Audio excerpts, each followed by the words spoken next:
Cowabunga! Welcome to episode 17 of the GVGCast, everybody. I am your bodacious host today, Ash Paulson, and I'm joined by my equally bodacious friends and GVG co-founders, Steve Bowling and Derek Bittner. And it is the weekend. Well, almost the weekend. It's Friday. We're here to ring in the weekend, kick back, talk about what we've been playing. And as you can see, you know what we've been playing because we're talking about Shredder's Revenge today. And yeah, we made it, you guys. We're at the weekend, and we're here to hang out with you all and talk about some games, answer some patron-submitted topics, and just generally have a damn good time with everybody. Steve, Derek, how you guys doing? It was a long week. Yeah. I feel like we always say that. This one was just especially true because of, all the reactions, all the things to do, plus trying to keep up with the regular stuff. Plus, it also happened to be the kids' last week of school. They're out of school now. It's summer vacation. And that had its own set of things to get done and do and look into. So next week should be a little bit more manageable, but like trying to stay on top of everything. Like Amy and I were juggling, and it was, woo. Yeah. Should be all right now, though. Nice. I would say it was a good week. I think all of my chaos energy for the week got siphoned into us trying to play Turtles online. Like that was the most chaotic thing that happened to me. But this week, all my kids were back.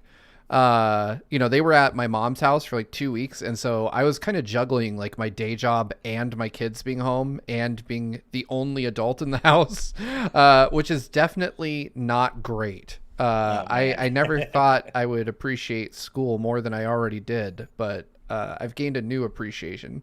Having like a 9-year-old and a almost 6-year-old constantly fighting for like 8 straight hours is that's familiar. Yeah, it is. Yeah. It is difficult. So they find ways to just needle at each other, don't they? Oh yeah, well, I thought like letting them play my games on Game Pass would be a good idea. So I work in this room that I record in, and I just kind of have my door open during the day, when the girls are awake, and I tell them, hey, if you need anything, just come on in. There's nothing more important than you guys, so you can come in here, tell me what you need. And they're doing all kinds of wild shit. Like one of them texted their mom, and they're like, Dad hasn't fed us today. And it was 8:40 in the morning, and they had gotten up at 8:35 in the morning. Oh my God. I was like, do you guys need to ruin my life? Like one little bit at a time? I was like, you've been awake for 5 minutes. You could have come in and said, make me a waffle, Dad. But no, you text your mother who doesn't live here. Oh man. They should know how to pour a bowl of cereal. Oh, they do. That's the worst part. Like, so if you walk into my house, and I'll never give you guys the cribs tour because my house is terrible, but there's like an open shelf where there's just cereal and other stuff that they can grab and start eating.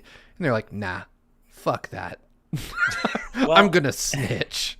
I would say I can relate, but obviously I can't, because even though I have been graciously inducted as an honorary GVG dad, I am not an actual biological dad. I don't have kids, so I can't quite relate, but it does sound as though I can imagine the end of the school year being a very hectic time. It is because your alternative, for those of you that don't have children, the alternative is to pay for full day daycare. And that is thousands of dollars a month. Like it is whatever bill you have that is the biggest bill you have in the world, double it, and you're getting close to what it would cost to have your kids in daycare. Nope. No, thank you. I'm not even exaggerating. And that's why I have heard that. Home. Yeah, if you can put a kid in daycare all day, you can live in any city in the country. Yeah. Yeah, so now it's the challenge of kids not knowing, like, hey, I'm working right now. Probably shouldn't be bothered. No, we're on their time. Yep. They were. Yep. We work for them now. Right. Yeah. Well, I am pretty excited. On one hand, I'm not excited because I'm actually going to miss next week's GVG cast. I'm always sad about missing GVG cast, but I'm excited for the reason I'm not going to be here, and that is that my wife and I are getting set for our first international trip since before the pandemic. We're headed to the Netherlands on Sunday for a beachside electronic music festival called Luminosity. And we've actually been there twice before, but our third trip had to be canceled, of course, due to the pandemic, 2 years in a row. But they have finally reopened, so we're going to load up on masks and be our best, safest selves. But if we don't go this year, we lose both our plane and our festival tickets. Ooh. So we got to use them or lose them, and we're using them. We're going to the Netherlands, baby. First international trip since before the pandemic, and I hate to miss the show, but I am excited to go out and go on international adventures again. So That'd be fun. That is I'm looking awesome. forward to it. And I know that my wife too. She's been working so hard and really needs the chance just to kind of unwind and just have some time to dance all that stress out. So we're looking forward to it. Leaving Sunday. That's what's going on for me next week. But for now, much like you guys, other than the kid angle, obviously, I've just been, working and getting stuff done. And just living, getting stuff done on both the GVG and day job ends, and playing a lot of Shredder's Revenge and loving it, which we will be talking about soon. But before we get there, we do have a sponsor for today's episode, and that is, as always, the awesome Game Orb. The Game Orb is a YouTube channel that brings commentary and gameplay footage from the Nintendo Switch and Xbox Series X gaming systems. While games like Splatoon 2, Sonic Colors Ultimate, and Super Mario 64 can be seen on the channel, along with others, the Game Orb will also now be adding Pokemon Let's Go Pikachu to the gaming collection. So be sure to subscribe to the Game Orb at the link in the description, and of course, I am going to be pinning it to our YouTube chat as always. But on top of that, the Game Orb sent over 3 of their favorite videos for me to link everyone to in the description. 3 of their favorite videos on their own channels. So if you'd be so kind, please check out the description, check out their content, the 3 videos they sent over. They have been supporting us here at GVG from the very, very beginning. So I just pinned a link to their channel on the YouTube chat, and you can find links to the videos they sent over in the description. And Game Orb, thank you so much from the bottom of our hearts for everything you've done for us. So please go show the Game Orb all the love you can, everybody. With that said, I haven't only been playing Shredder's Revenge. I was reminded from reading out the Game Orb's description, I finished Sonic Colors Ultimate recently. I just kind of blasted through the game and do all the side stuff. But I got it near launch, and I just didn't really have a chance to get over to playing it. But I finally played it, and I blasted through the game, skipped most of the side stuff, and I got to say, I feel like I've been lied to. I know it's been patched a few times, so the performance stuff isn't an issue anymore. I was playing on PS5, but I've been hearing from so many people that the Sonic Colors Ultimate remixed soundtrack, the new remixes they add, are terrible, and they disrespect the original soundtrack, and they're horrible and awful and no good and very bad.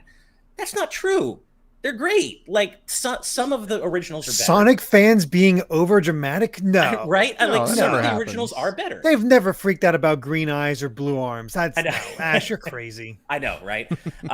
No, some of the originals are better, granted, but I found that some of the remixes I prefer as well. I feel like it goes both ways. So I don't know why people are so mad about the Ultimate soundtrack, but I think it's a good compliment to the original versions of those songs. So you know me, I could talk about video game music forever, but I wanted to put that out there just because I'm like, why was everybody so upset about this soundtrack? But I don't know. Hey, I mean, Oscar Hernandez doesn't agree, says, nah, new soundtrack is ass. Night Sabes says they sound terrible. Hey, you know what? Different strokes. I'm not going to, different opinions. Yeah, different opinions. I'm not going to call you out or anything, but I don't see it. I think they're pretty good. We do have some super chats, starting off with, oh my God, Aramis Baramis, $50. Thank you. Every week, you are so generous, Aramis. Thank you. Good evening, GVG crew. Here's to a great cast. Always enjoying what you all do. Well, thank you very much. It is a pleasure to see your name in chat every week, whether or not it is accompanied with a super chat. We just love having you in our community, man. Thank you very much. Absolutely. Rec BCQ with $5. Thank you very much. I've been listening on repeat to a cover of Never Gonna Give You Up that's entirely in Japanese. How's your day? Not as interesting as yours, it sounds like. Yeah. Link that to me in the Discord because Amy unironically loves that song and she's been learning Japanese. She will love that. Nice. It sounds like a post show. I kind of want to hear it now. Yeah. Yeah. I'll have to check that out tonight. Thank you, Rec BCQ. Synchro with $4.99. Thank you, Synchro. I'm having some family issues today. I submit a request for good vibes. Well, request sent. Granted. Request accepted and granted. We're sending you all the good vibes we have, Synchro. We're really sorry to hear that you're having family issues, and we hope that they're cleared up soon and whatever's going on gets better soon. Yeah. Jaden Buck, our good friend Jaden Buck with $5 is back with the latest. Lazy crazy the latest Crazy Question Fridays. Crazy question number 43. How do you think the turtles can only live on a diet of pizza and not be at risk of heart disease? It's all that ninja training, man. Do you see how buff they are? I was going to say it's that they're teenage. Yeah, I mean, they're also teenagers. Yeah, the teenagers. I'm pretty sure I lived off pizza when I was a teenager. Yeah. they're teenagers. They're in perfect shape with all that ninja training. And, mutagen probably gives you better metabolism too, right? Let's just assume that mutagen probably helps your metabolism. Next up is Scar the Dragon with $2. Thank you, Scar. With another matchup, John Wick versus Spike from Cowboy Bebop. You choose John Wick. Right? Yeah. Spike's cool. Yeah. Spike's awesome, but John Wick, any man that would take down an entire gang for a dog. I mean, Spike takes down an entire gang, but he doesn't fare as well as John Wick. And John Wick doesn't even take up John Wick. John Wick. That's good. Yeah. I think it's got to be. I mean, Spike is awesome, and I love that character, but he sometimes has trouble in one-on-one, hand-to-hand combat, whereas John Wick is just killing. He kills like hundreds of people over his dog, which I love. But I just feel like he's, I just feel like if you pit them in a fight against each other, it's John Wick. Especially Spike accidentally kicks a dog and John Wick sees it. That's it, right? So, RecBCQ with again, thank you very much, with $5. What's your opinion on every TMNT series you've seen? Oh man. Well, the OG cartoon is a classic. It's not agreed. It's obviously not great. The later seasons aren't very good by quality standards, but it's still a classic, right? Yeah. And it's just it was a cultural zeitgeist, and I still love it, of course. The 2003 series I never really watched much of, but I heard really good things. I caught a few episodes, and it tended to be pretty good. I enjoyed what it did. It had a nice, serious edge to it. Yeah. And they love using the shell pun, just like. Oh, what the shell? That's what I'm saying. Yeah. They did that the most out of any other puns, but 2003 was fun. Yeah, I watched like 5 episodes of it and I liked it, but I just didn't quite stick with it. On the other hand, the 2012 Nickelodeon series, god tier, best TMNT series there's been. Absolutely, it's really god good. Tier. I've only seen the first season, but it's fantastic. Really good. That's the one my dad is Donatello in, and he of course kills it in that one as well. He's, for those of you who may not be aware, my dad is Raphael, the voice of Raphael in the OG cartoon, and Donatello in the 2012 cartoon. And the 2012 version, I think, is my favorite iteration of TMNT there's ever been. So and then there's Rise of the Ninja Turtles, which I gotta say, as beautiful as it is, and it is, I get kind of a Teen Titans Go vibe from it, and it just doesn't do it for me. I've not watched it, but the bits I've seen, dear God, is it gorgeously animated? It is beautiful. Probably some of the best fight scenes in the entirety of the series. Yeah, I completely agree with that. I don't know if is it on Netflix yet or not? Because I do want to check it out at some point. Because my God, it is gorgeous. I know 2012 is. I think it was just newly added to Netflix. Yeah. Yeah. Your dad is in Rise as well. Your dad actually was the voice director. Yeah, he was the voice director for Rise. Yeah. And I think he was also some Foot Clan soldier in that. Oh, was he? Recurring, I believe. Oh, okay. So that was something. Nice. You also didn't mention the Next Mutation, Ash. I saw that one. Dear God, that was awful. That was terrible. I mean, we could talk about all the movies and video game iterations too, but we don't really have that kind of time. So I figured we were just talking about the cartoons. Yeah, the Next Mutation, or the Coming Out of Their Shells tour, which I was there to see, by the way. I did not see it, but I had the VHS of the making of. So nice. I didn't need to see it. Even as a kid, I'm like, this looks terrible. Yeah, it was pretty bad. Next up is Vedran with $5. Thank you, Vedran. Platinum Shredder's Revenge this morning. Started my second favorite RPG again on console, being Omori. Some hype releases going on this month and next month. Dude, I cannot wait to play Omori. Vedran, you've been whispering in my ear about Omori for a while now, and it's on Game Pass. I have it already. It's on my Xbox. I'm actually, of course, I'm going out of town next week, so I'm probably not going to start it. But what I would prefer to do, if I can carve out the time to do it, I'd kind of rather just get it on PC Game Pass and stream it, because I've heard so much about this game and I want to experience it with all of you.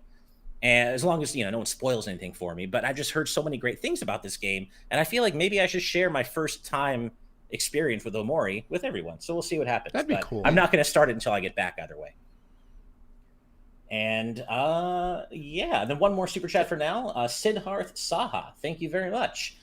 Rest in peace, Billy Kametz. Yeah. I'm really sad that 35. 35 years Oh, old. that's I believe it was brutal. cancer. Is that correct? Yeah. Colon cancer. Yeah. God. Just Well, didn't catch it. And the crazy thing to me is that I grew up an hour away from where he grew up. oh wow. I found out. I was like, geez.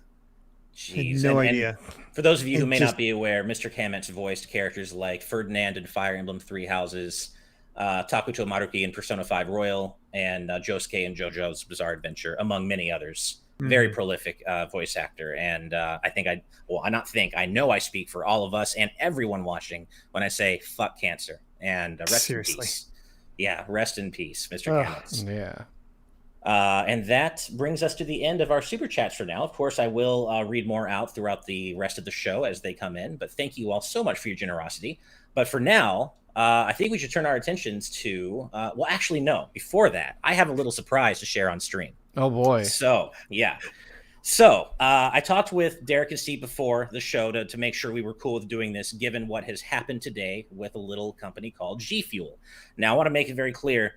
I bought this before the controversy with G Fuel happened today. I purchased this like a month ago. So this is in no way an endorsement of G Fuel. I will never buy another G Fuel product again.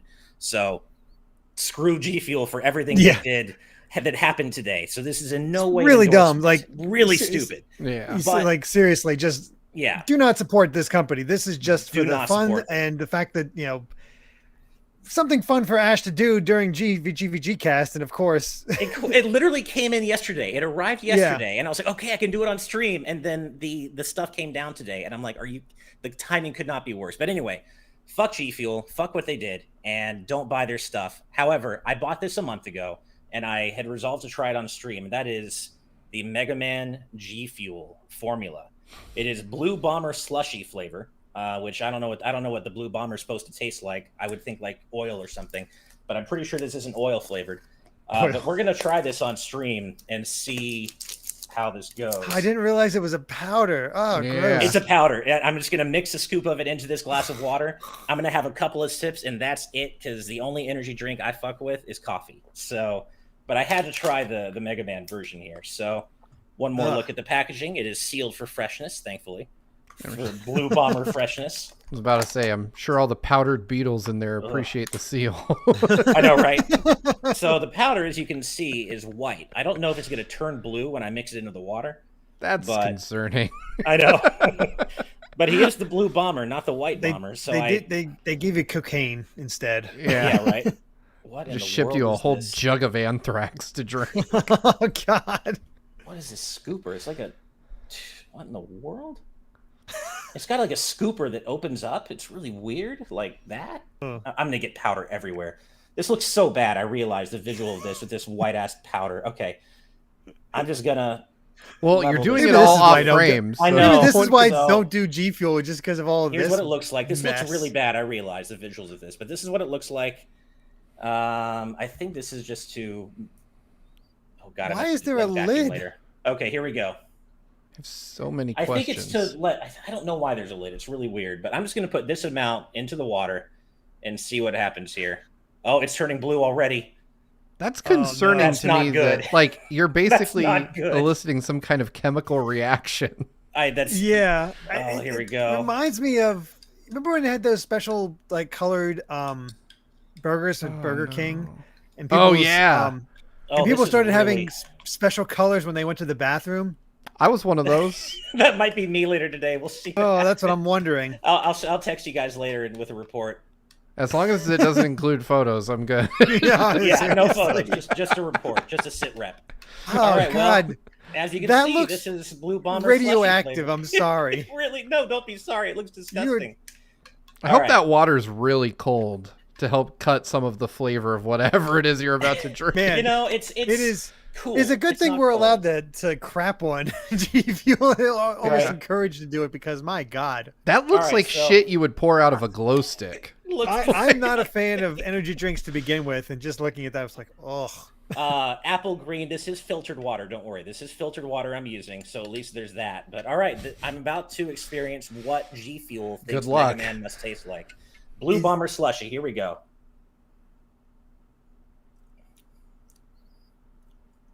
It just tastes like blueberry aspartame. Oh. Oh. Yeah, I mean it's not like super gross like I would imagine Chili Dog Sonic G Fuel is, but I would never put this in my body more than once. It does look weirdly thick, according to Steamed DeVito 32, which is a great smoothie. name. So it actually isn't thick. It just tastes like blueberry sugary water. It is not thick. It's very thin, actually, very liquidy. But yeah, that's what Blue Bomber slushy G Fuel tastes and looks like. Yeah, again, fuck G Fuel for what they did today. Don't support this company. And I bought this a month ago, but I didn't want to show it off on stream. We have a sponsor for a video going up tomorrow, and they included smoothies that are actually quite good.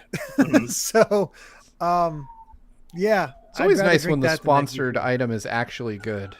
Yeah, that is nice. In this case, I mean, it tastes like just like a sugary drink that maybe a kid would like, but I don't know. It's just gross, and I don't want to have heart. I don't think that's the hype police this time, Bolt Mouse X. I think definitely it's the actual police. No, I think that's an ambulance, really. Yeah. It's like, oh God. They saw me messing with this white powdery stuff on stream, and they were like, "Oh, we got to go get that Ash Paulson guy." So anyway, that I had 2 small sips of Blue Bomber Slushy G Fuel. That is all I will have. The rest is I'll keep the package, but I'm not going to drink any more of it. So that's probably straight in the trash. Otherwise, yeah.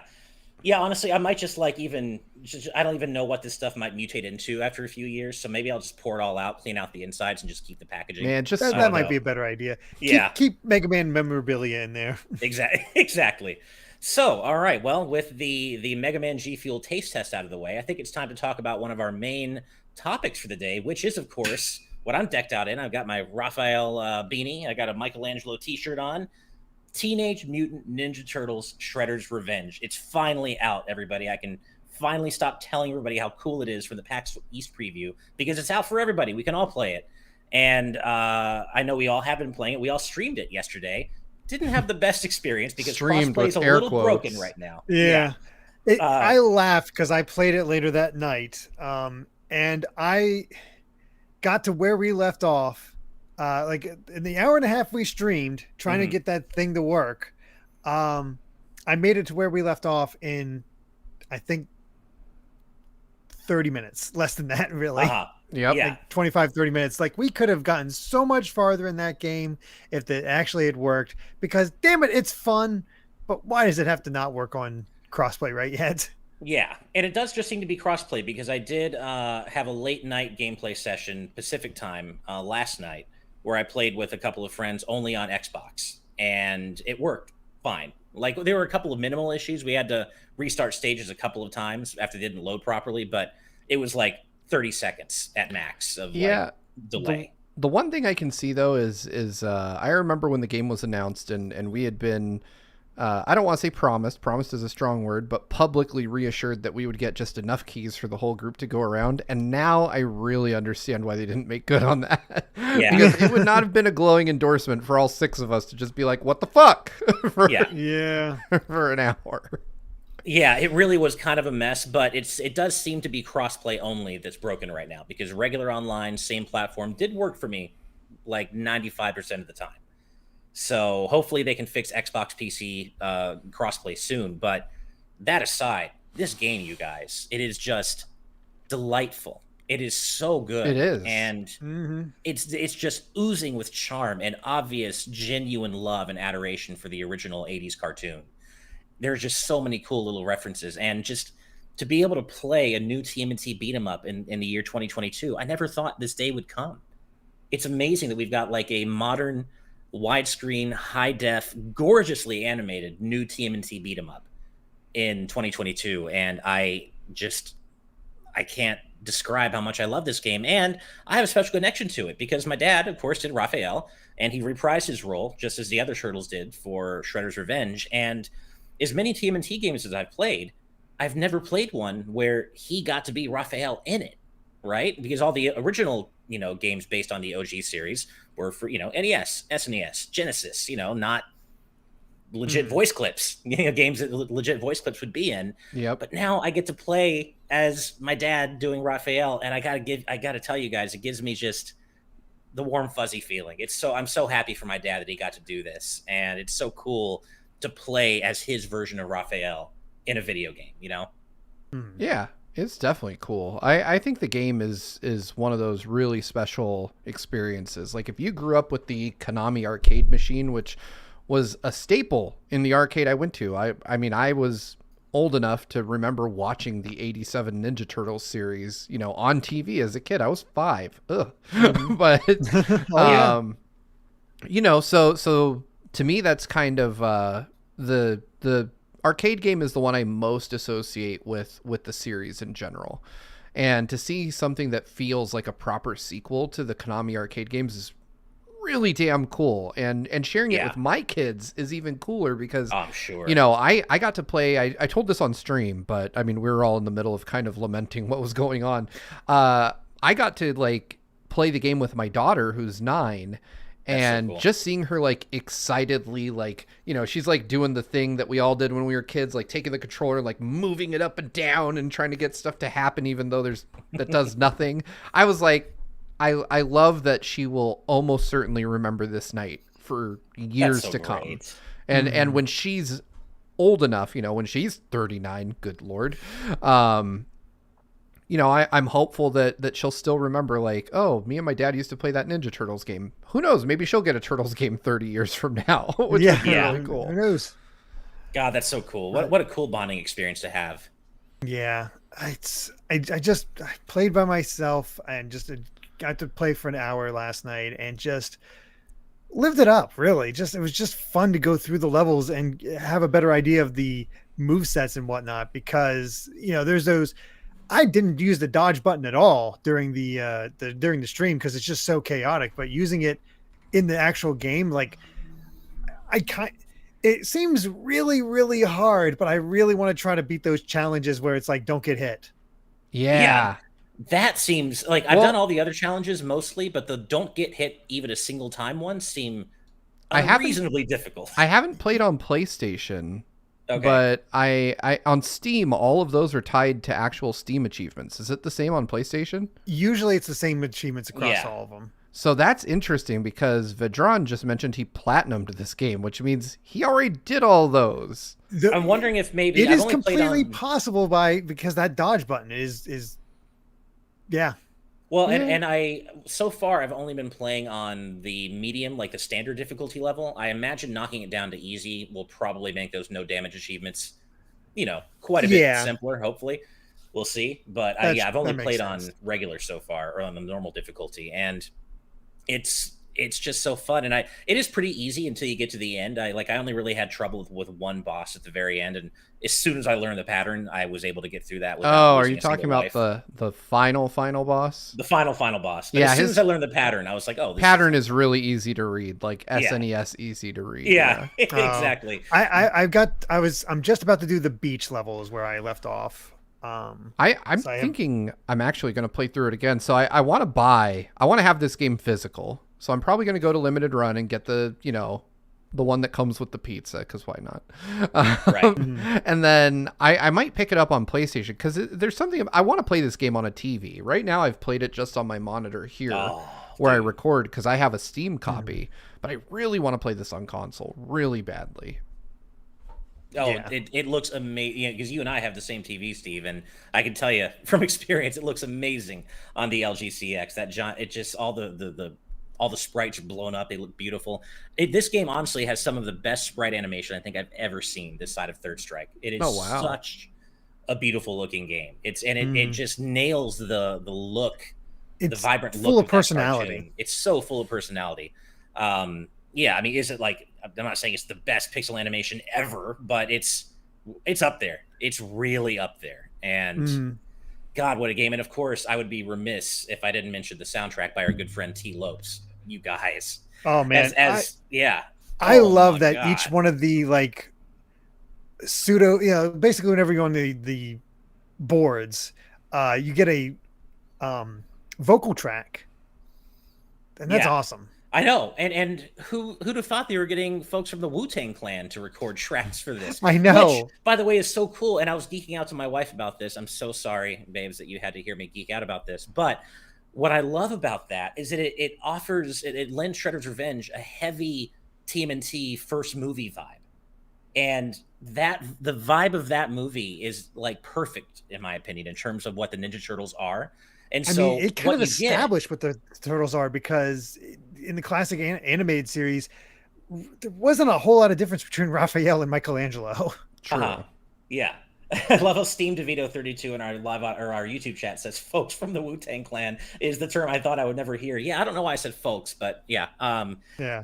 Either way, I love what you essentially get is a game that looks and sounds like the OG cartoon, but has this vibe from the first movie. And Mhm. it's the perfect combination. And the opening animation is so good.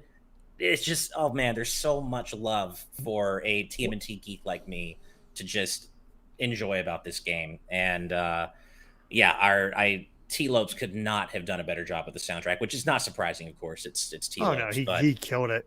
it's He just absolutely killed it. he just captures the sound of the old TMNT beat 'em up so well, the Konami sound, right?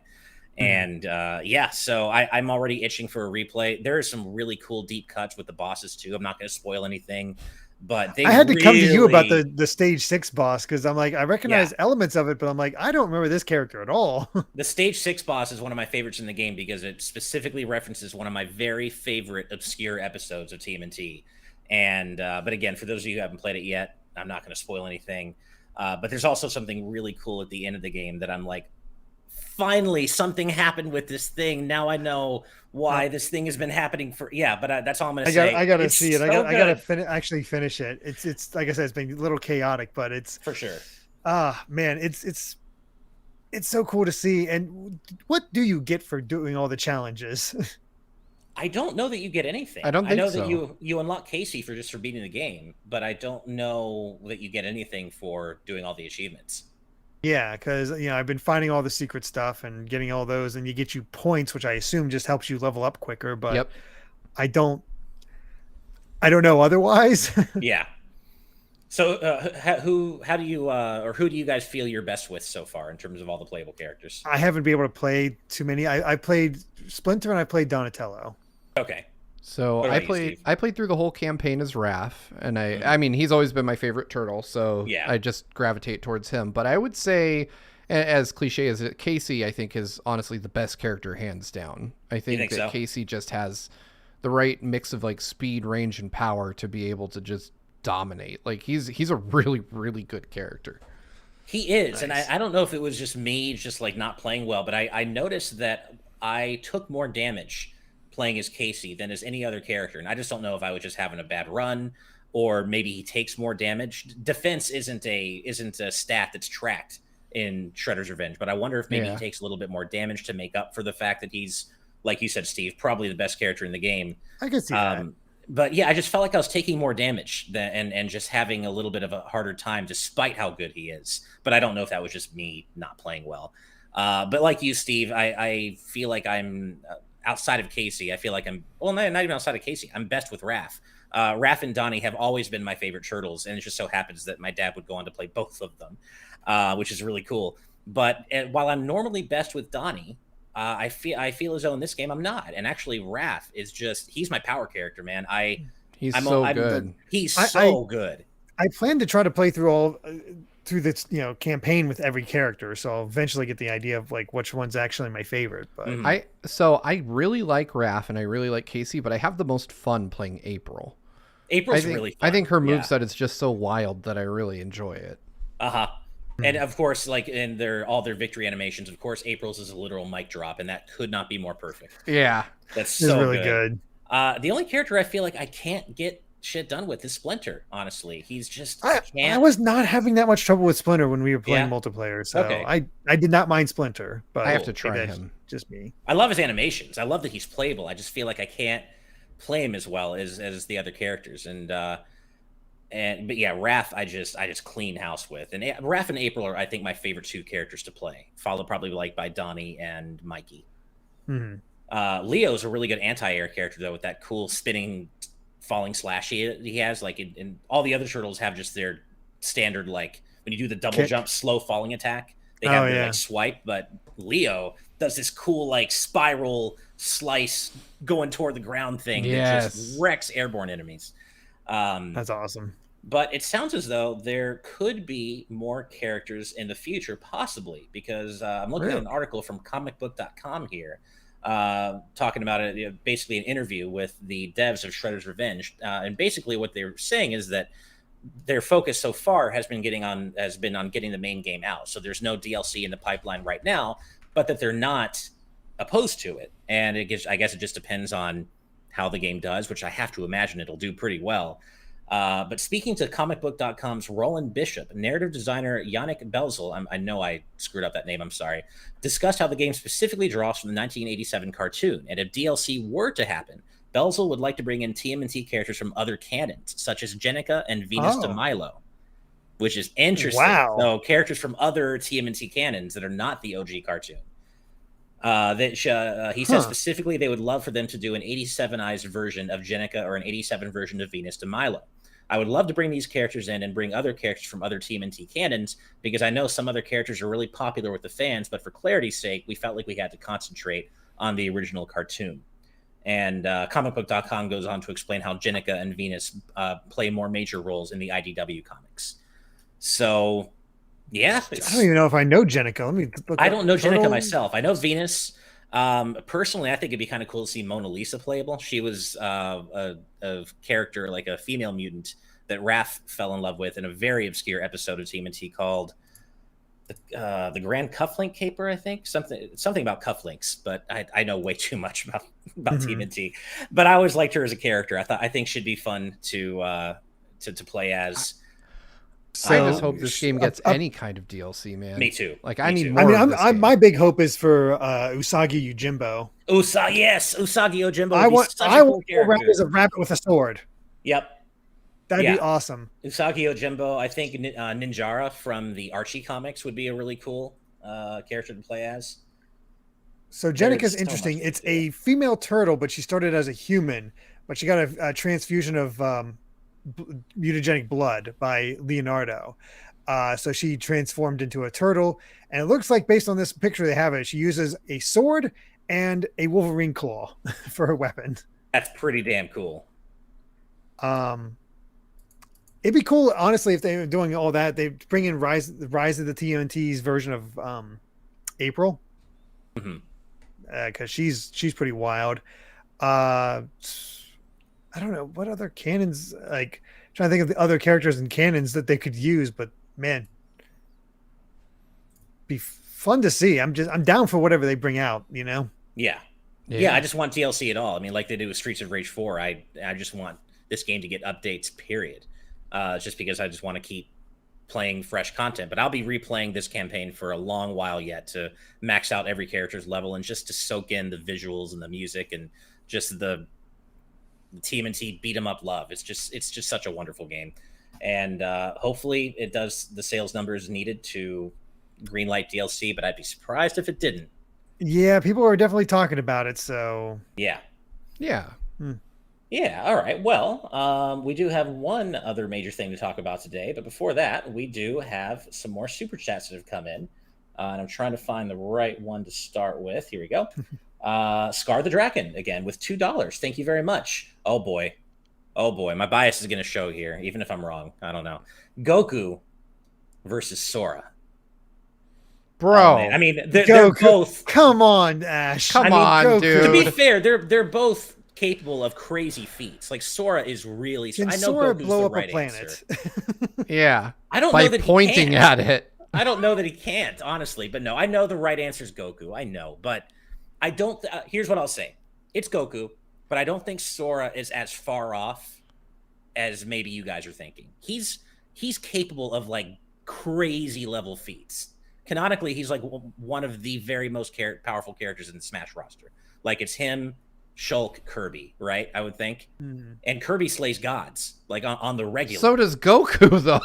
So does Goku. Yes, he meets a god at the end of Dragon Ball Z, and the god is terrified of how strong Goku is. No. Yeah. I will admit Goku's the right answer, but I think it would be a fight. I don't think it would be Goku just, flicking a fly off his finger. I think it would be a fight. But yes, I know Goku's the right answer. I know.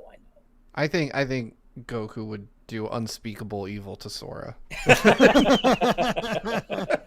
Fair enough. But yes, I think we can all agree if it's Sora, despite if we're not quite aligned on Moon Rhoda in our live audience says G Fuel made Ash delusional. Is it just me, or is it only getting bluer? Is it just getting bluer? Oh God, I'm not sure. Yeah, I will say it is an accurate blue in terms of Mega Man. It's at least color accurate, but I don't want to drink anything that looks like that. I love this. Goron Amber in our live audience. Goku would let Sora power up to max power to demoralize him. Yeah. Fair enough. No, I know it is Goku, but that was you were choosing violence with that one. That's a blowout. You knew what you were doing. Yeah, you knew what you were doing. Claxon with $1.99. Thank you. Asking, Ash, are you now adult-aged Mutant Ninja Paulson? Sure, I'll take that. Adult-aged Mutant Ninja Paulson, I'll take it. Yeah. It hurts. The adult-aged part hurts, but I'll take it. Alan Wilkinson with £2. Thank you very much. What hero franchise should the TMNT Shredder's Revenge team do next? X-Men, baby. Give me a new 6-player X-Men beat 'em up. X-Men would be cool, but I also saw somebody mention, and I've never played one of these games, but damn it, the characters are really cool. I want to see it. Final Fight. Ooh, that's Final Fight. Yeah, a new Final Fight would be cool. I've played all the Final Fight games and I love them. They're definitely technically a bit more simple than like Streets of Rage or even the new Turtles, but I agree with Killamox who says Simpsons. I've always seen the Simpsons and the TMNT arcade games as like long lost brothers. So I would love to see a sequel. Yeah. Taco My Salad, Power Rangers. That was another classic beat 'em up back in the day. Power Rangers back. Oh man. That'd be cool. Yeah, that's a good one. We did get that Power Rangers fighting game recently too. So what was it called? Like Enter the Grid or something like that. Battle for the Grid. Yeah. Battle for the Grid. Yeah. Right. I'm going to throw a kind of a random one out there too, but I think their style would really mesh with this show's overall aesthetic, and that's Sailor Moon. Sailor Moon has to have some beat 'em ups. She's had some beat 'em ups. Yeah. Honestly, that would look pretty cool. Yeah, I think a Sailor Moon beat 'em up done to the spec of Shredder's Revenge with those detailed pixel animations could look really cool. But X-Men, I think, is probably my most immediate answer, and The Simpsons is great too. Next up is Colin with $10 Canadian. Thank you, Colin. I know she won't happen, but I'd love to see the older version of Lita be DLC for TMNT Shredder's Revenge. She's a time-traveling albino turtle from the comics. Nice and sadly rare to see a non-evil character with albinism. Yeah, that's cool. I've never heard of Lita. That's really neat. I agree with you. I think that's really cool. See if I can see what Lita looks like. Yeah. Because I don't know. It's really neat. Thank you for that bit of information, Colin, and for the super chat. Yeah. Next is our good friend Vedran with $5. Thank you, Vedran. I love games that are love letters to the IP like Turtles and Sonic Mania. You can feel the joy and passion that went towards them. Absolutely. Yes. You can totally tell how much love the devs have for the OG cartoon and how much fun they had bringing this game to life. I don't doubt that it was incredible amount of hard work, of course, but you could tell how passionate they were about this game. And I love it. Mm-hmm. Next is, Wataniac with $5. Thank you, Wataniac. Do you guys have any nostalgia for the Power Rangers? There were some great Mighty Morphin Power Rangers beat 'em ups on SNES that I wish would get put in a collection too. Personally, I'm sorry to say I don't. I've never been a big Power Rangers guy. Wow. I appreciate it from a distance, but I appreciate the cheesiness. I enjoy don't get me wrong. I enjoy watching the show. I enjoy the extreme cheesiness, Rita Repulsa. I love all that, but I'm not a fan. I don't follow Power Rangers. I was so disappointed as a kid because I went to my cousins. They had an SNES and they had Mighty Morphin Power Rangers, and it was an awesome beat 'em up.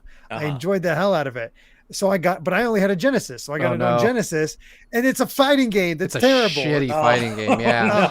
I'm like, what the hell is this? No. Fortunately, Mighty Morphin Power Rangers the movie is a good beat 'em up one on Genesis, right? But man. You want to talk about pulling from tons and tons and tons of characters. There's so much content you could do in Power Rangers. Oh yeah, like I watched quite a bit of the original show, but I just kind of fell off after that. Like I didn't continue to follow Power Rangers after the original Mighty Morphin Power Rangers Like, I don't know all the other ones. I just never really continued to follow it. One thing that is amazing is that in the canon of Power Rangers, Ryu and Chun-Li are Power Rangers. I know. Yeah. Right. And they're in the Battle for the Grid game as well. Yes, they are. I which was that. lifted from the comics. Like, they both appeared in the comics, I think. That is That's amazing. So cool. Cassius 335 in our live audience chat says I should try to get caught up on Power Rangers if I can. It's had some fun I wouldn't seasons. recommend I don't that. doubt that. There is No. There's hundreds of episodes. I think That's the the thing, is I don't original like Mighty Morphin Power Rangers is really good. I think I think they did like 2 series with the original cast after that, which were okay, and then it just kind of fell off a cliff. I mean, I've heard there's good seasons from later on. There's like each season is sort of its own storyline, and I've heard there's some really good ones in there. Honestly, I really like Linkara's history of the Power Rangers. That's how I caught up on a lot of these. But my personal favorite has always been Power Rangers in Space, which finished the Zordon era, and that has a hell of a finale. Does it? Okay, nice. It's not that I doubt it. I would like, if I had infinite time, I would totally like to do that. But there's just too many other things I'd rather watch and get caught up on before. I just don't know if I'd ever get to it. But it's not that I'm like, I don't doubt it. I'm sure it's a lot of fun. But I have so much other stuff. There are animes I want to watch and shows, and Oh, I get it. How it goes. I get it. You know how it goes. Hey, it's Dingo with $5. Thank you very much. With a very good point that I agree with. No matter who wins, Goku and Sora would be best friends after the fight. Absolutely. Oh, yeah. Good point. No matter what, they would be best friends just True. because of the characters they are. Yeah. Our good friend Kitty Kong Facts with $5 Canadian. Thank you, Kitty Kong Facts. Happy Pride Month from your local pansexual context remover. Well, thank you, Thank Kitty you, Kong and happy Facts. Pride Happy Month. Pride Yeah. Month. Yes. LGBTQ plus rights, trans rights. Hell yeah. Happy Pride Month, everybody. Absolutely. Yeah, and we got a couple more here. Trace Hall with $2 just says gamer. Gamer indeed. Thank Gamer. you, but not a capital G, lowercase g. No. So, But my favorite gamer is Waddle Dee Nose. oh, definitely. Waddle Dee Nose is the best gamer, no doubt. And Waddle Dee Nose, if you hadn't heard already, Waddle Dee Nose did tweet out a teaser about the upcoming Direct that a Nintendo franchise a lot of people are fans of. Is we're going to hear something new. So, if anyone knows, it's Waddle Dee. Yep, So I'm just saying. that's true. Diamond Death with $9.99. Thank you, Diamond Death. Don't forget, Sephiroth can destroy the solar system and still lost to Sora. Also, Sora can stop time. It doesn't matter how much Goku can dodge with Ultra Instinct if time is stopped. And I feel like we're going down a dangerous rabbit hole here. Steve, how do you I just want to say that in the Dragon Ball canon, you can only stop time if you're more powerful than the person you're trying to stop. Goku fought a guy who could stop time, and he was too strong for time to be stopped around him, so he kicked the guy in the face. Nice. Yeah. Goku has literally fought people that can stop time, so yeah, it doesn't mean anything. There you go. Okay, so that is all the super chats for now. I did see that a lot of you asked about the what I was talking about with the G Fuel controversy. I'm not going to spend a bunch of time on it, but I didn't mean to leave you on the dark. Basically, the super short version is G Fuel has come under fire for dismissing 7 talent managers who complained about slurs that a higher up used in a company meeting. They got fired the next day after reporting that this higher up had been using slurs to describe people at the company, and they all got summarily fired after that. So it's a really gross situation.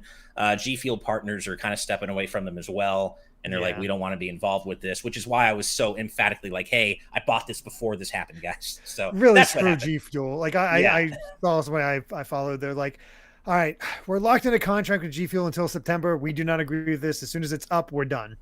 Yeah, exactly. So. Yeah, but all right. Well, we do have one more major topic to talk about today, and you could probably tell what it is on the thumb for today's episode. And I pulled rank. I was the one making the thumb, and I'm like, you know what? Tifa's my favorite Final Fantasy VII character. I'm putting Tifa on the thumb. Oh no, I'm you making put the Tifa thumb. on the cover. What a shame. Yeah, what a shame. Oh, I know. no. What a horribly what a horribly Nobody divisive likes looking thing at to that. do, She right? doesn't trend to like once a week. I know, but Tifa is the best character in Final Fantasy VII, so she got put on the thumb I made today, and that is of course we have to talk about that Square Enix presentation from yesterday, or the Final Fantasy VII 25th anniversary presentation, because they did in 15 minutes what all the other presentations couldn't do in 35 minutes to a couple of hours, depending on who we're talking about. And that is just make me feel like I'm walking on top of the world. That was, I mean, Crisis Core Reunion and Final Fantasy VII Rebirth. Now, Steve, you came in halfway through because you were stuck with the work thing. Yes. So I want to get your thoughts first, man.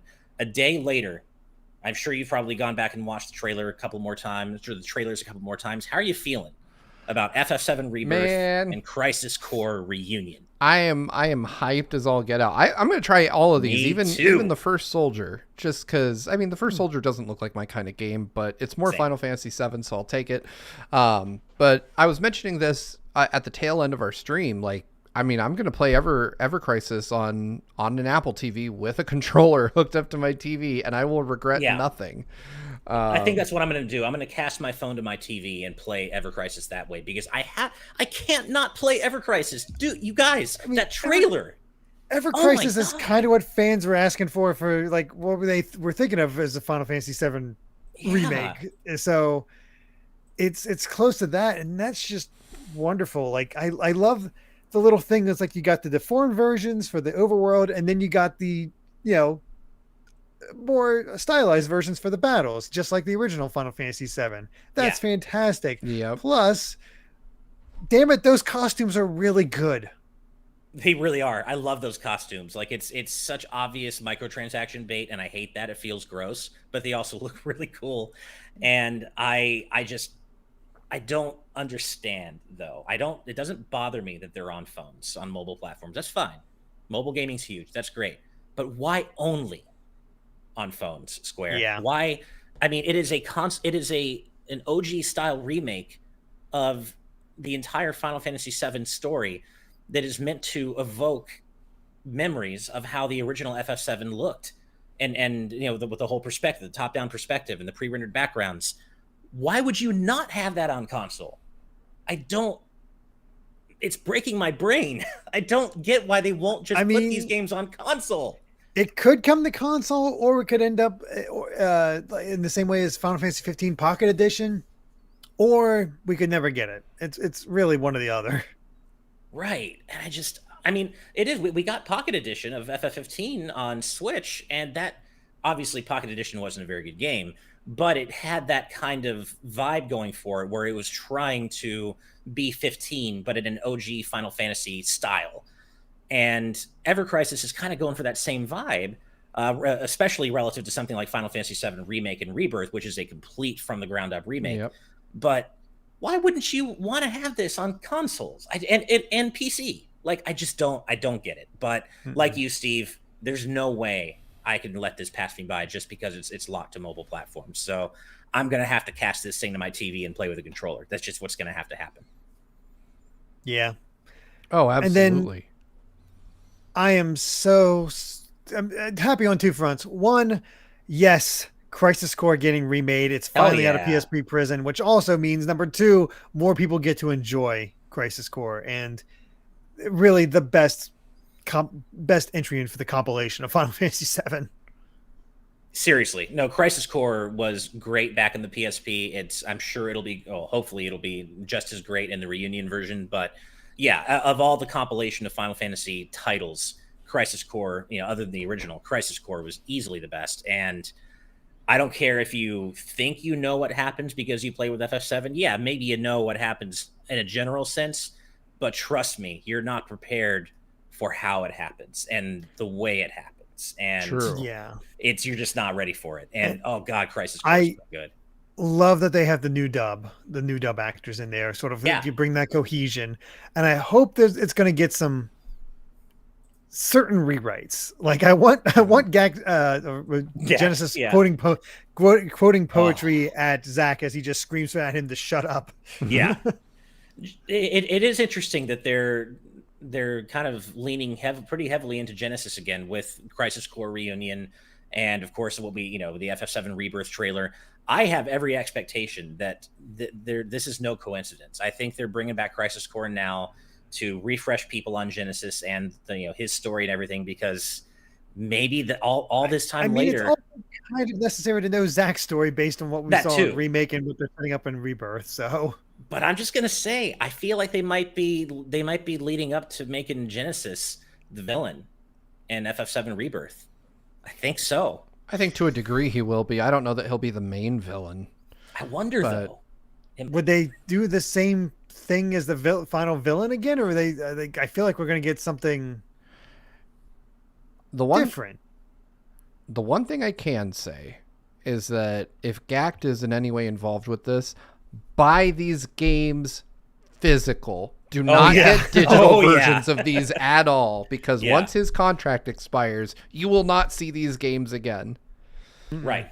And as Monte Cristo Smith points out in our YouTube chat, if Vice can show up from deep ground, anything is possible. And yeah, I kind of feel like, because, remember, Dirge of Cerberus does have that teaser with Gact as Genesis at the end, but it was never followed up on. But it was very much. Oh God, what if we get a Dirge of Cerberus remake before? Oh God, I hope not. The third Final Fantasy VII.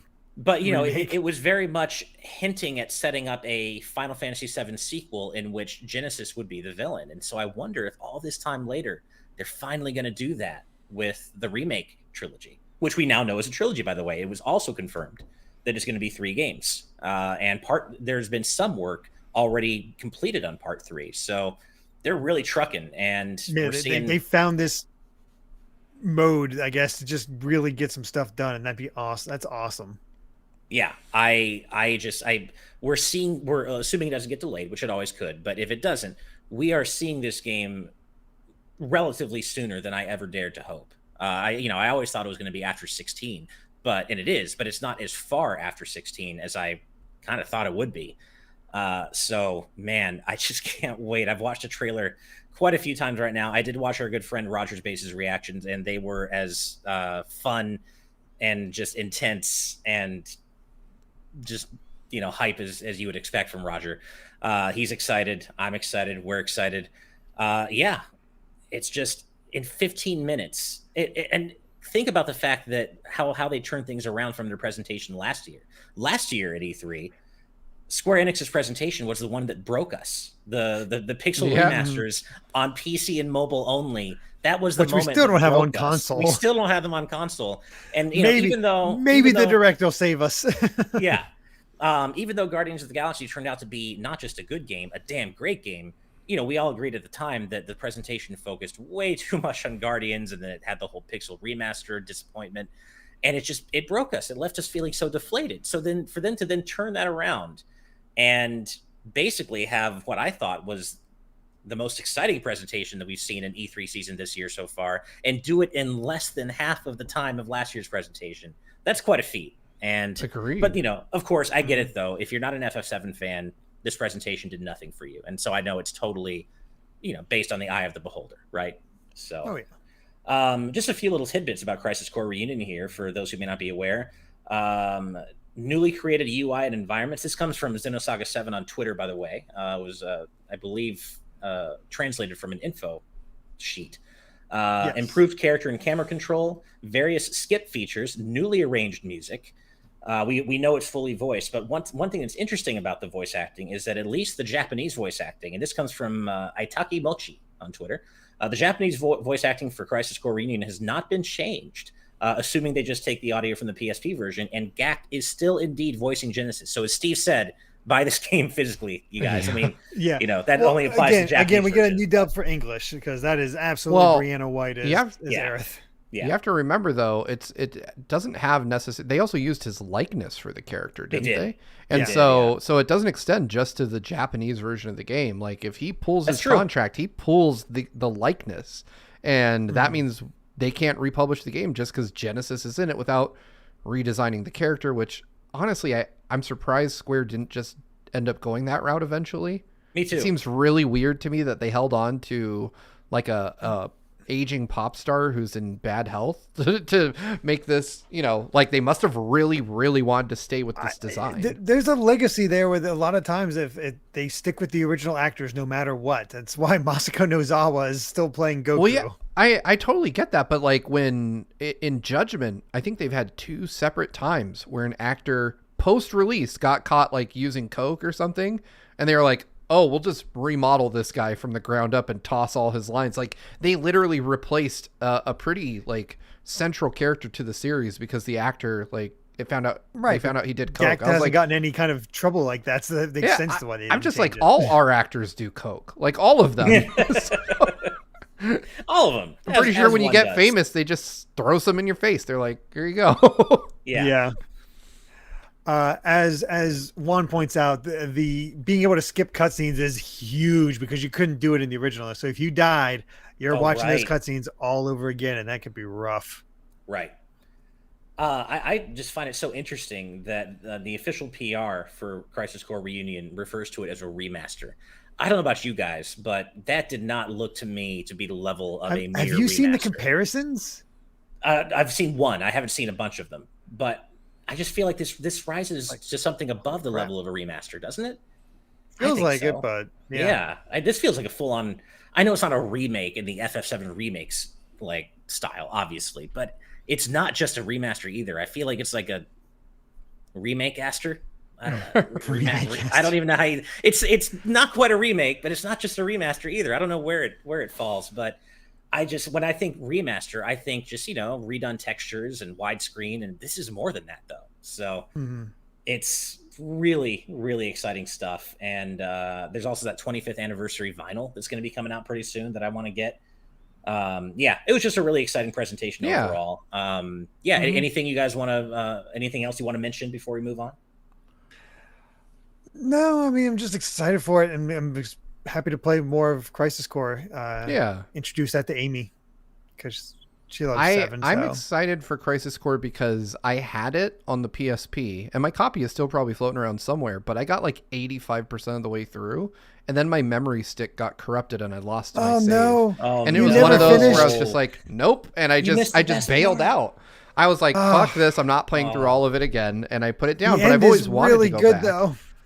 Oh yeah, I mean, the remaster is pretty much my opportunity to go back and not feel like I lost, everything. But I was heartbroken. I've had memory cards go bad on me so many times in my life that it's just heartbreaking. Like, I remember I lost all of my Phantasy Star Online data on my GameCube because my memory card just formatted itself. And I was like, there goes hundreds of hours. And I was like, never playing this again. Sucks. That's tragic.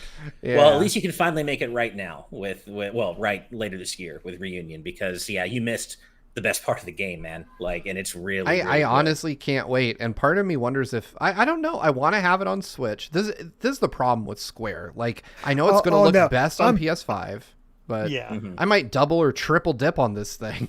There is no question in my mind. It was always going to be the PS5 version. As soon as they announced this, it's cool that it's on Switch, but I'm going straight PS5. Yeah, right. I mean, I'm going PS5 for this. For me, it's just I'll buy it definitely, and I'll likely play through it on PS5. But just having Final Fantasy games on the Switch is such a damn cool thing. No, that's true. Agreed. And hopefully, one day, someday, we'll have the Pixel remasters on Switch, and we can own 1 through ostensibly 12, except for 11, in a portable format. Yeah, before the end of this month. Yeah, exactly. There you go.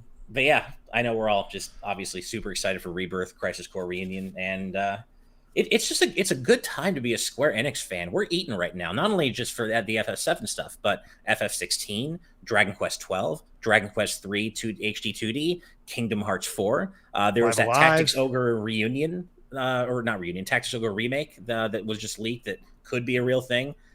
Like, it's really a fun time to be a Square Enix fan right now, and not even if you're just a Final Fantasy fan. So I'm looking forward to pretty much everything I just mentioned.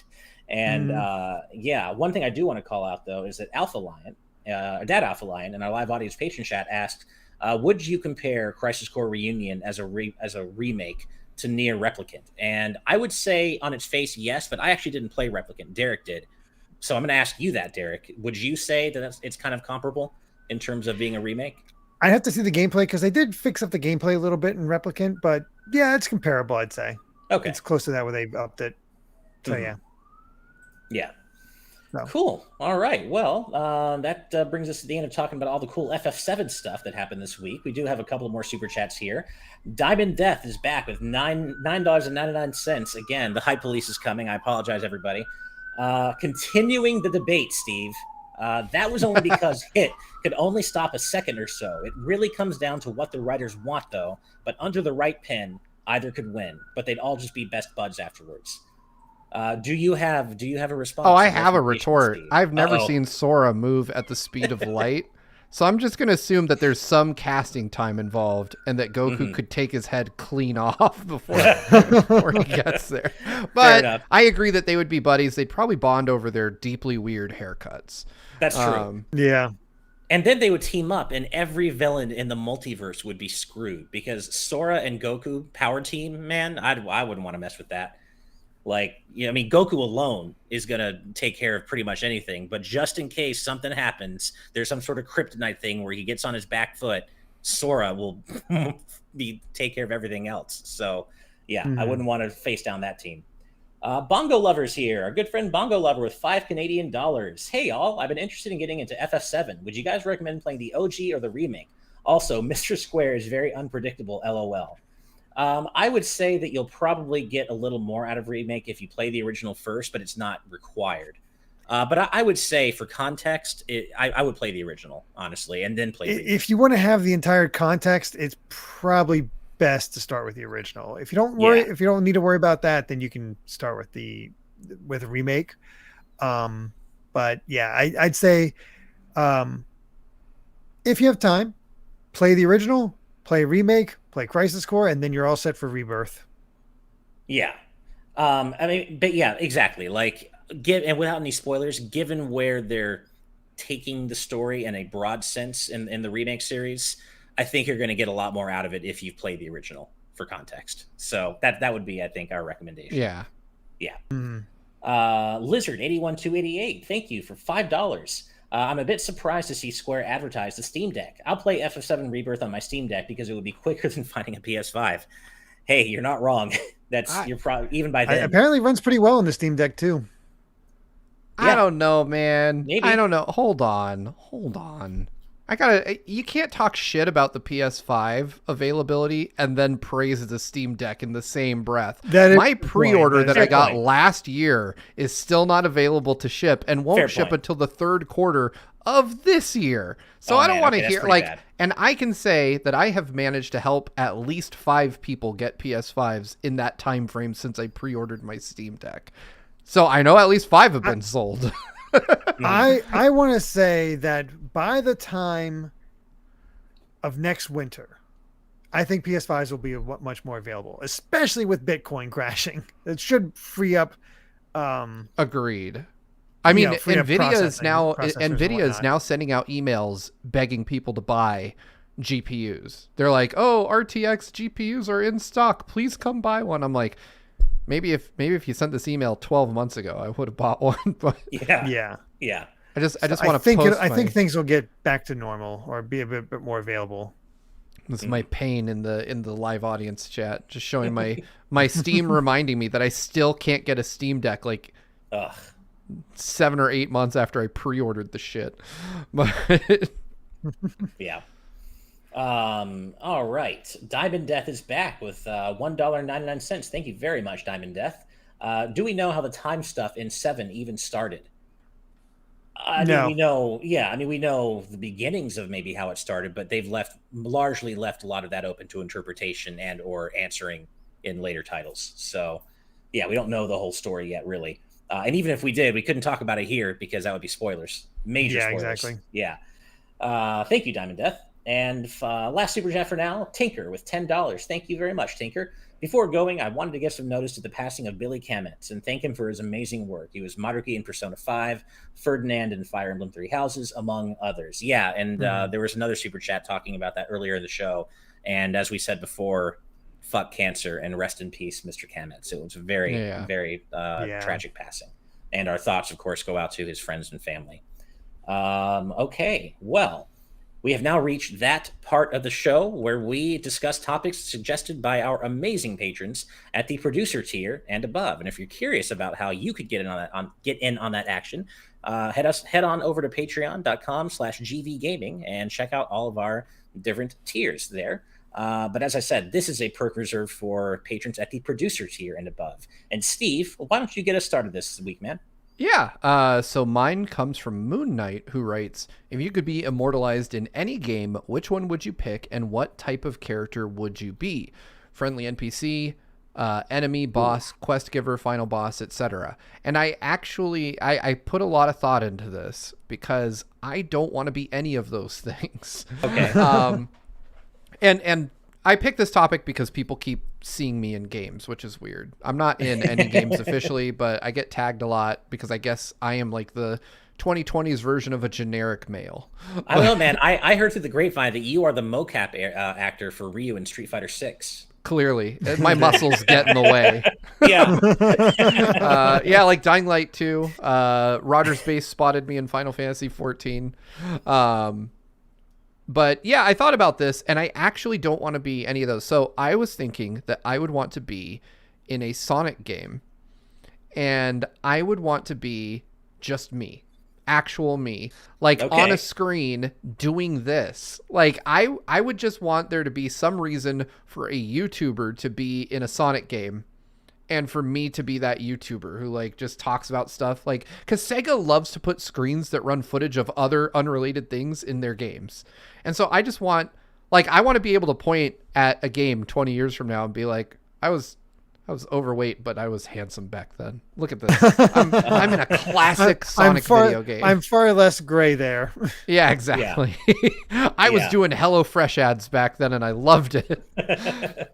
So yeah, I would just want to be my actual self, like YouTube person, just in a game, like, because then I could point to it, and it's not a rendition of me. It's not like somebody did their take on me and tried to make me fit in some other universe. It would just be me in a game. Doing the things I do in real life. I think that would be cooler than being a fictional character or somebody being based on me. Gotcha. As Raph would say, good answer. Good answer. What about you, Derek? I'd probably go quest giver. I don't need to be headed like main thing out there, but I look generic enough that I can be an NPC. But I'd also like to have I also have like enough, like I wanted to actually do something. So give me maybe be somebody who hands out a quest, be memorable that way. Just give me a wacky quest to give to the hero to complete. Mm-hmm. Nice. Okay. For me, you called yourself generic, Derek, but I'm going to call my answer generic because, as you all know, or maybe some of you maybe know, I have long nurtured dreams of being an over-the-top anime protagonist, a power of friendship, Sora type character. I've always wanted to do the voice of a character like that, and I don't mean to be like, I want to be the hero, but in this case, my answer is, yeah, I want to be the protagonist. I want to get to say cool shit like my friends are my power and do all the cool stuff and just be generally goofy and over the top and dramatic. And I've always wanted to be a character like that. And that's still true. I gotta just say, I want to be the guy. I want to be the hero, the protagonist. I want to be the guy too. I know, right? But only as long as it's like a fun, over the top anime protagonist. Like, I don't want to be dour and dark and edgy and whatever. They're gonna put you in the next Final Fantasy. God, what was that game even called? Which one? Oh, with Jack. Stranger of Paradise. Yeah, Stranger of Paradise 2, featuring Ash Jack Paulson. Oh no, Ash Jack Paulson! What a terrible name. That should never. No one do that, please. No one. I do take it back. Hey, Ash, that's way better. You could be Jack Ash. Jack. There you go. I may or may not have had that nickname in the past. So. What about Ashhole?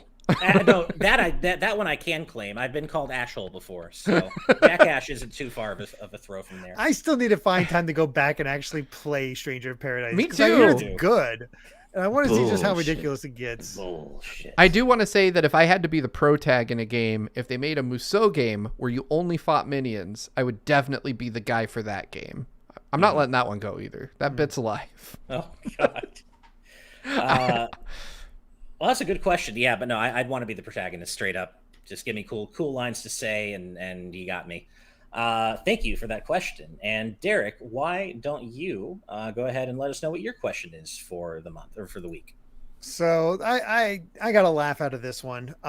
This is from Dan Alpha Alliance. It says, with Sonic Origins coming out next week, how many copies of each Sonic game included do you currently own? Oh, this includes compilations and the version of Sonic 1 included in Generations. P.S. Happy 5th anniversary to ARMS, which turned 5 years old yesterday by the time you're reading this. 5 years old to ARMS already. Jeez. That's crazy. Sonic 1... I have the cartridge. I have. I don't think I have that many compilations. I know I have the Genesis collection. I have the 3D version on 3DS. I have Generations, of course, and I want to say I have 4 or 5. Sonic 2 and Sonic 3 I have less, because I want to say 2 or 3 of those. And Sonic CD I only have one other because of the first re-release of that. I never got the original on CD. So I think I definitely have the most of the original Sonic the Hedgehog. But I also know people who have like 10 versions because of the mega collections and, Sonic Jam and all that stuff. That's the thing. It's like I don't even know how many copies of Sonic 1 I have, because there's just so many. I have it on Genesis. I have it I have it in the Sega Ages collections for Sega Ages on Switch and 3DS. I have it in Sonic Jam. I have it in Sonic Generations. I have so many versions of Sonic 1 that I don't even know how to count. Oh, I guess. Oh man, we also have the Genesis NSO. Genesis NSO 1. That too. There's so many ports of it. Yeah, I have the Sega Genesis Classics collection for Switch as well. So I don't even know how many. I mean, I think I probably have over 10 like ports of Sonic 1 probably, and maybe almost as many. I did not pick up that many extras because I was like, I already have the game, but I have still somehow ended up with like 5 different versions. Man, I'm trying to think. Like, I can't put a number on how many I have. I know I have a lot of Sonic 1. I have the original Genesis. I have Genesis collections across almost every system they've been released on. I know I had the GameCube Sonic collection. I have Sonic Jam for the Saturn. I have like I probably have like 4 copies of it on my PC right now if I think about like the different collections I bought on Steam that all have Sonic 1. Sonic CD I know I only have one version of, which is the iOS version because I'm a monster. Well, that's the version they re-released on PS3 and Xbox 360. Yeah, I never bought those. I don't know why. I missed the train during that generation. I was just like, whatever, I'll buy Gun instead. But and then so I never bought Sonic CD till it came out on iOS. I have Sonic 1 and 2 on iOS also. Oh, I have the iOS versions as well. That's right. Yeah, I don't know, man. I would say Sonic 1, I probably have around 10 or 11 different copies floating around in various like collections and things. I only have, and then I have the one, well, I guess 2 physical copies if you count Sonic Jam. Sonic 3, obviously, I have just the Genesis version. I don't think I have my copy of Mega Collection for GameCube anymore. Okay. Do you have the Sonic's Ultimate Genesis collection? Oh, I do have that. So there you go. You have 2 versions. So yeah, I would say nothing crazy, but yeah, I have a couple. I have several different versions, and I'll buy it every time they put it out on something. It's like Chrono Trigger. You give me a Sonic collection, I'll buy it. I'm going to be picking up Origins. Yes. I want to see those cutscenes and being able to play through all that. Plus, Kai's actually he's really good at doing the drop dash when I have the controller. Very cool. Yeah, I have the Gems collection and the Mega collection as well. So add those 2 to the list.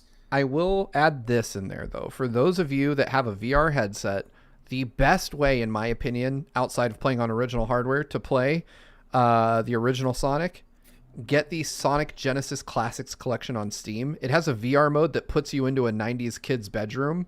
And you can like grab the cart, load it into a Genesis with the motion controllers, and then play it while you're sitting on the ground. And it does like a really realistic CRT filter on an actual CRT that you're looking at. It is one of my favorite ways to play those old Genesis games. That's awesome. Nice. Well, awesome. Well, thank you for that question. And my patron question this month this week comes from Richard Herrera, who asks, if you were to show 3 games from your gaming history to your younger self that changed your life, what games would they be and why? That's a really good question. First one would be DDR, Dance Dance Revolution. That game changed my life in so many ways, all for the better. I've never been in better shape than I was when I was a pro DDR player in the SoCal tournament scene. And I met so many of my high school and college friends through the DDR community, like many of whom I still can count among my best friends today. I can't imagine my life without DDR. Seriously, I would have a different group of friends. I would never have found something that made me so happy in terms of like an outlet for exercise that got me in such good shape. I'm not in good shape anymore. Hopefully I can get back there again. But DDR has added so much to my life that I literally cannot imagine my life without it. It's impossible to me. Another one would be Smash 4, and not just because of Mega Man.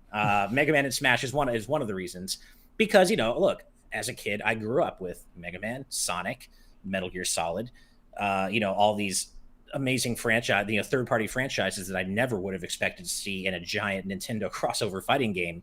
And so, I know it's a meme at this point, but if I were to go back in time and show my younger self the roster for Smash 4, they would, my younger self would be like, oh my God, Mega Man. Oh my God, Sonic. Oh, yeah. I guess Snake wouldn't count in this case, but I had a hard time choosing between 4 and Ultimate because Ultimate also has Sora, which of course is a huge deal for me because I grew up playing Kingdom Hearts as well. And there's Snake. But here's the thing. Smash 4 was what set me on the trajectory I'm on now with Good Vibes Gaming, because Smash 4 is how I got into Game Explain. And that is what, that's what I joined Game Explain doing, is being the recurring special guest for every Smash 4 discussion each week, going over the week's reveals on the Smash Dojo.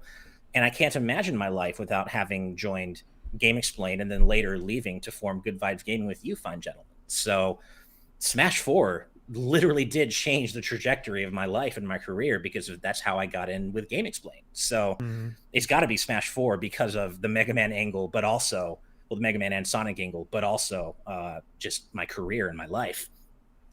I haven't gotten to the third one yet. So one of you go ahead and talk about some of the games that have changed your gaming history. I don't know about my third one either. Two immediately came to mind as far as changing my life and changing trajectory and just how I viewed things. First one was Final Fantasy VII, because that's when I realized that, oh my God, games can have a story, like an in-depth story. Because I was a big voracious reader, and to combine stories with video games was like a dream for me. So that's when I just absorbed every single RPG I could get my hands on in the PS1 era.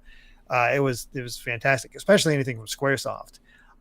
So that was a big thing. That was really what set me towards like really getting into what, gaming magazines and stuff like that, just actually learning about what games I want to buy and explore a little bit. The other one is, funny enough, Pokemon Pearl. Because I'd fallen away from Pokemon with Gen 3. But for whatever reason, I got interested in college. Everybody was talking about it. I was like, you know what? I haven't played in a while. This looks pretty fun. I have a DS. I'm enjoying my DS. I'll pick up Pokemon Pearl. And because of that, I got back into Pokemon, which is what led me, like you, Ash, to kind of that big breakthrough with GX, with that first Pokemon X and Y analysis. That was the first analysis I did. And it hit over 1 million views. It was like, oh, okay. Well, apparently good thing I know my Pokemon now. Yeah. Nice. And that's why. Otherwise, I would not have known Pokemon. Right. Okay. I don't have a third that I can think of off the top of my head. But what about you, Steve? Only one with 3? All right. So I have to go in chronological order. So my first one would be Chrono Trigger, because that was a game. That was the game that like got me to the point where I didn't just play games and put them down. Like I went back to Chrono Trigger and I got every single ending. Like I played through that game a crap ton of times, and it kind of defined for me my interest in the RPG genre as a whole. Like after that, I would actively seek out new RPGs, and I kind of wish that I had seen it sooner in my life, because it would have convinced me from an earlier age to go for more JRPGs, especially. Like I missed Final Fantasy VI because I played, I was like, oh, Dragon Ball guy didn't make this one. So yeah.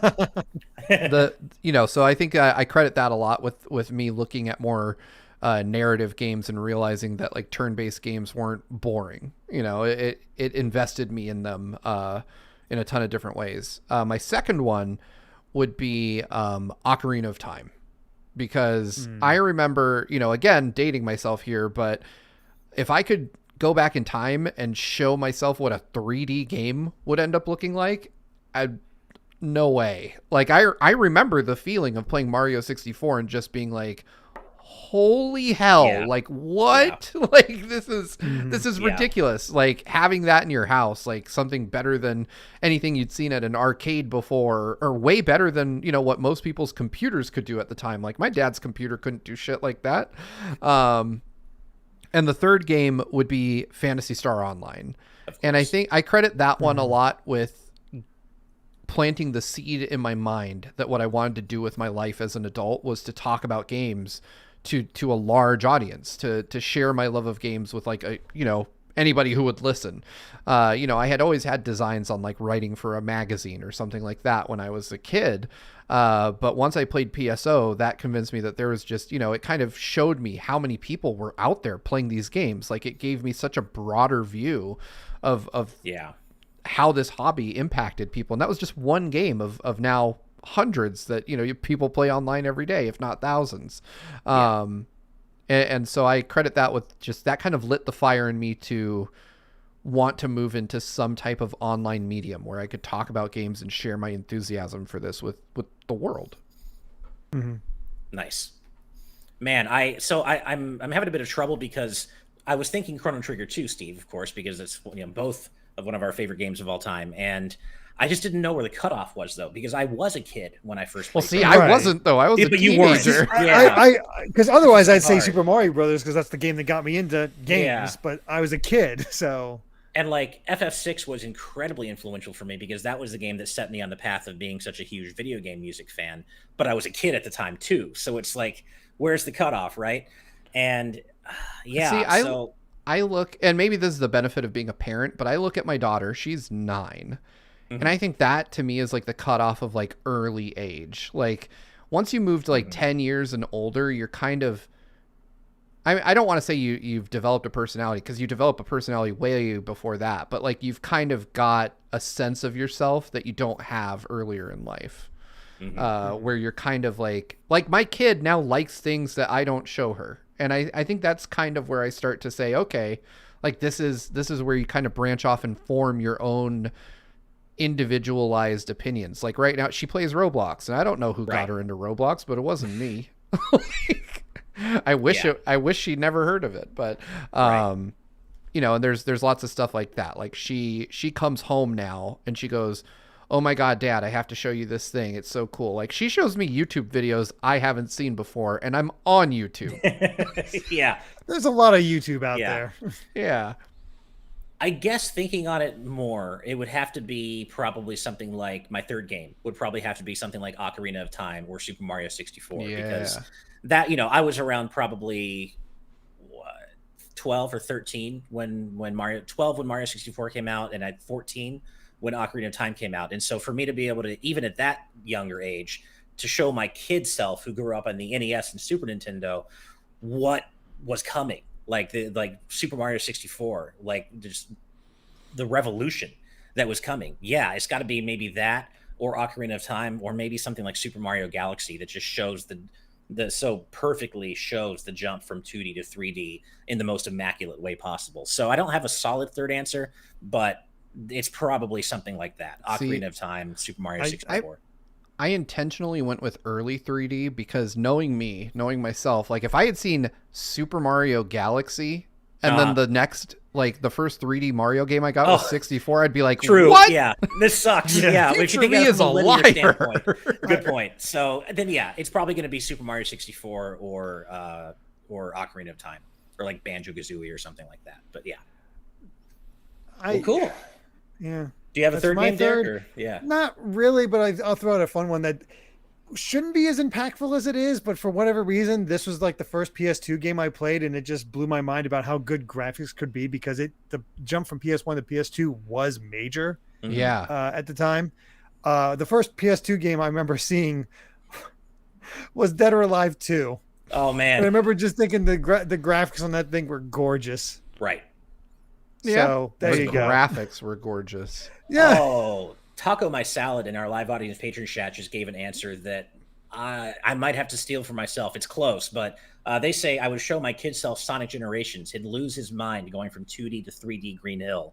That's a really good one. I love Sonic Generations, and to see all those classic zones realized in 3D the way Generations does it would be really a big deal to my kid self. So Oh yeah. that's a good one. I don't know if it replaces like Mario 64 or Ocarina for me, but that's a really good third game.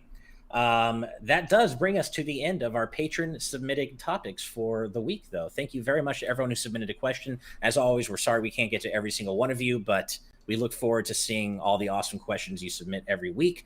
And once again, if you want to get in on that action, head over to patreon.com/gvgaming. All right, we have a few more super chats to rapid fire, and then we will wrap up here. First is Scar the Dragon with another matchup. Knuckles from Sonic the Hedgehog versus Raph from TMNT. You choose. This is a really good one. I feel like they're really evenly matched. They're both brawler characters. They're both red. They're both cool. I think if we're not going to include the Chaos Emeralds as MacGuffins, I think Raph edges it out. But if Knuckles gets to go super or even hyper, Knuckles wins, right? Yeah, I think that's pretty even because I think Raphael has better combat prowess, more training. You know what though? It depends on what continuity of Knuckles you're talking about. If you're talking about movie Knuckles, he kicks Raph's ass. Because he caught a spin dashing Sonic like just with one hand and didn't move.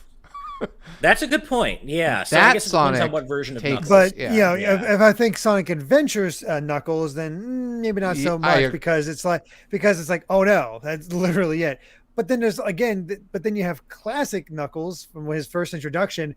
He's introduced by knocking the Chaos Emeralds out of Super Sonic. That's true. Yep. I think it would be a really good fight.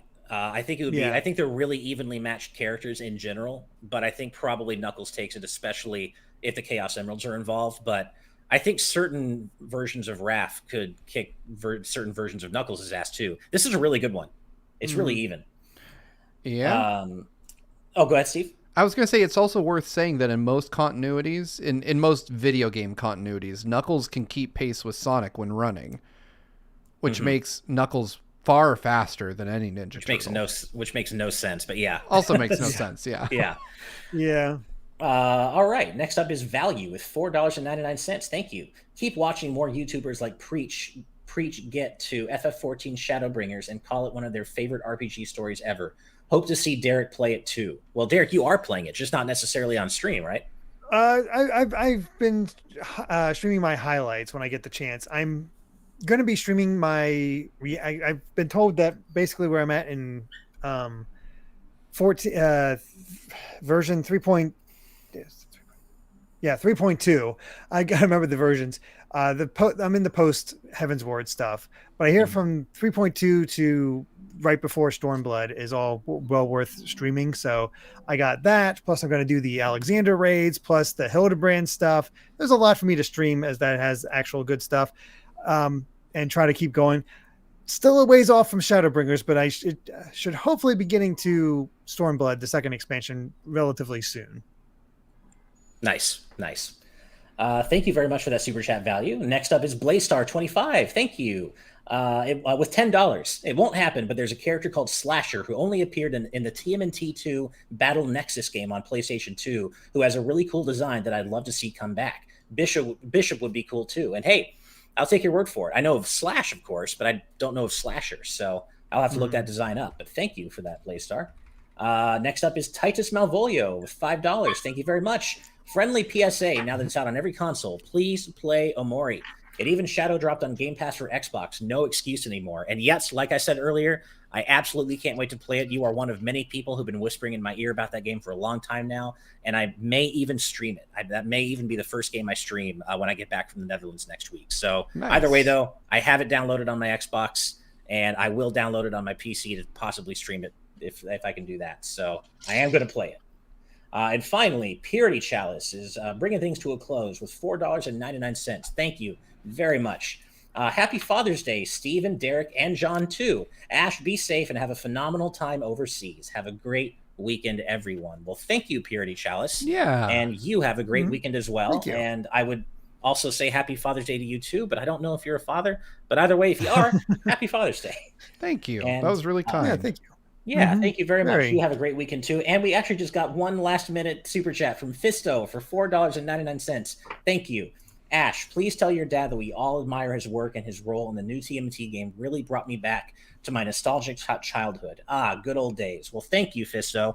I'll be sure to mention that to him, and you may get the chance to tell him that yourself, because one of the things I want to do, and Steve and I have talked about this, is I want to play TMT with my dad on stream for GVG, and he's down to do it too. He's out of town right now, and I'm going to be out of town next week. But when we're all back in town, I want to get him over to my apartment, get us on camera together, and just play Shredder's Revenge together, and get the rest of the GVG team in. I think it'd be a lot of fun. So if we do that, you will of course be able to tell him yourself, and he'll be on stream with me. So hopefully we can make that happen sooner rather than later. But that does bring us to the end, everybody, of episode 7 of the GVG cast. Thank you all so much for participating, for hanging out with us, and for all your generous super chats. You all mean the world to us, and you always show us so much kindness and generosity. Thank you a million times over. We do, of course, have to give a special thank you, as always, to all of our patrons at the producer tier and above who helped make this show happen, because without you, it would not be happening. So thank you so much for everything you do for us. And as always, we have to give an extra special thank you to all of our patrons at the executive producer tier and above. And those fine, wonderful, incredible, amazing folks include Brandon Bovia, Cutie Caitlin, Fangs, Dan and Twistle, Z Patty, Just Brian, Sky Blue Flames, Eastman 23, Adam O'Sullivan, Richard Herrera, Sonic X Ethan Meyer, Logan Daniel, Christopher Baque, The D-Pad, Vesmio, Waffle King, BeerJ373, Critter XD, Kitty Kong Facts, Angel Martinez, Vedron Hotik, Joshua Hunter, Benny Yao, Azran127, Black King, Pagrima, Geller, Joseph Repkin, Titus Malvolio, Geeky Griffin, Lucky Wonderfish, Kyle, Top Dog 23100, Young Ben Kenobi, Doug Shomix, Andrew Medeiros, Orem, Brady Power, Becca, Rocks the Cat, Killamox, Eddie B, Kit Fisto, Kenneth Lee Stingle, Jessica Toad, Veneth, Sci-Fi Lullabies, Michael McCaw, Matthew Wong, Goron Amber, Straight Lace, Justin Matthews, Hoobie, Too Much Spaghetti, Ascaron 809, Ryaner, Nathan Steele, The Game Orb, Dano the Artist, Super Gamer Dude 101, Grantles, Ravelox, Synchro Lord, Rosa Pardo Bowling, Hi, Mom.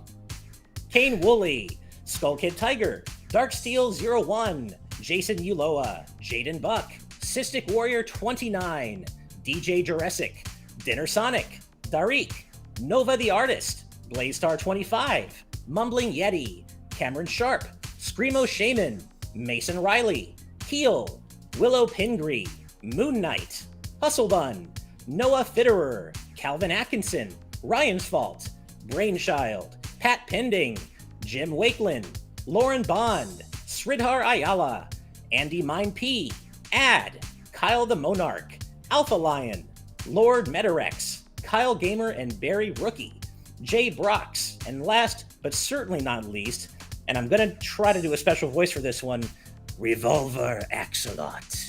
Thank you very much, everybody. We love you all. If you want to find out more about how you can get on this list or participate in the live audience chat that you currently see on screen, head on over to patreon.com/gvgaming, where we offer a variety of tiers you can support us at. But even if you can't do that, we just really appreciate it if you just like and subscribe right here on the channel. Every little bit truly does help. We're off to our Patreon exclusive post show now. Thank you so much, everybody. Have a great weekend. Good night, good vibes, and Cowabunga! Bye, everybody. Bye. Bye.